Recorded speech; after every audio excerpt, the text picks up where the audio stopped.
Tumaas na ang bilang ng mga pasahero sa PITX pero posibleng pumalo pa sa 1.6 million ang biyahero pagdating ng Biyernes. Siniguro naman ng Integrated Terminal na sapat ang kanilang bus na babiyahe. Nasa sentro ng balita si Ryan Lesiges live. Angelique, ilang araw nga bago ang UNDAS at ang Barangay at Sangguniang Kabataan elections, handa na yung LTFRB at ang PITX sa bugso ng mga pasahero na uuwi sa kanilang mga probinsya. Ang sabi nga, Angelique, ng PITX, handa na yung kanilang KKK o yung karampatang bilang ng mga sasakyan, kaligtasan at kaginhawaan ng mga pasahero.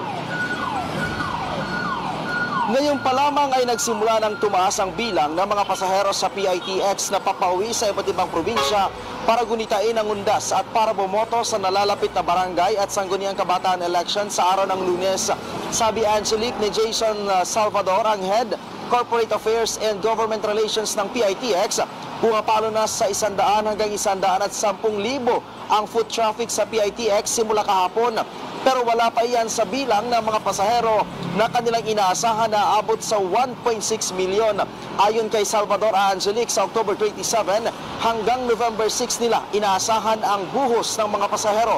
Para matiyak ang kaligtasan ng mga pasahero, magsasagawa ng surprise inspection ang pamunuan ng PITX, LTO, MMDA at LTFRB sa bus units. Maging ang mga bus drivers ay isasalang din sa drug test. Yung PITX naman is designed to cater around 200,000 passengers per day. So kung mag-average tayo ng mga 110 on a regular day, papalo yan ng mga 150, 160 dahil sa UNDAS. Kayang-kaya pa naman. Angelique, hinikayat din ng PITX ang mga pasahero na gumamit ng online booking na uwi sa mga probinsya. Starting Friday, magkakaroon na tayo mga help desk dyan, iba-ibang ahensya upang sa ganun tugunan yung mga pangangailangan ng ating mga kababayan. Na-foresee natin na napakaraming tao talaga dadaong dyan, kaya hindi lang yung comfort nila yung inaalagaan natin, pati yung kanilang safety. Nagtalaga na rin tayo ng mga medical personnel, no? On standby yan, 24/7. Ang LTFRB naman handa na sa buhos ng mga pasahero. Tinaasan na rin ng LTFRB ang bilang ng araw para sa pagbibigay ng special permit sa ilang bus units.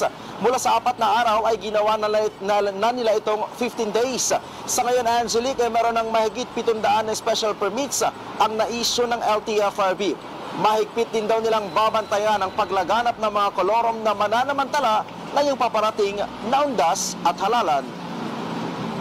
Sa experience namin, marami tayo dyan na na-apprehend. Kaya ngayon po, mas paigtingin po ito ng interagency kasama po ang LTO, IAC, MMDA, LTFRB, and even the LGUs po kung saan nandoon po yung ating mga terminals.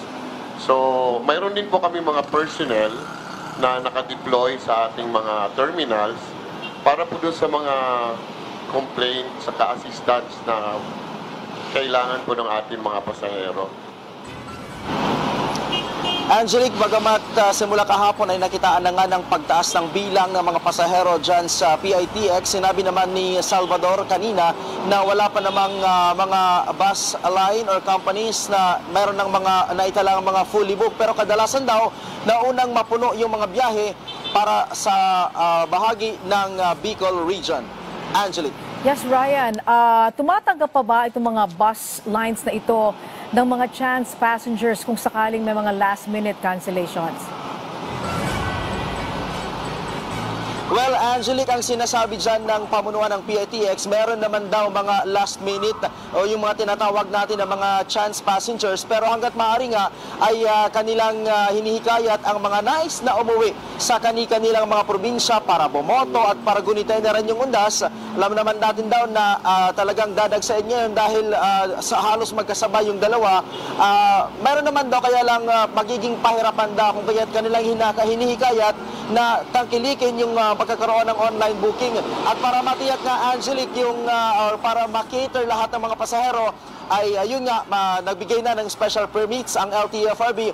Out of 800 buses na nag-apply ng special permits, 700 plus yung nabigyan or naaprubahan ng LTFRB. Angelique. Alright, maraming salamat, Ryan Lesiges.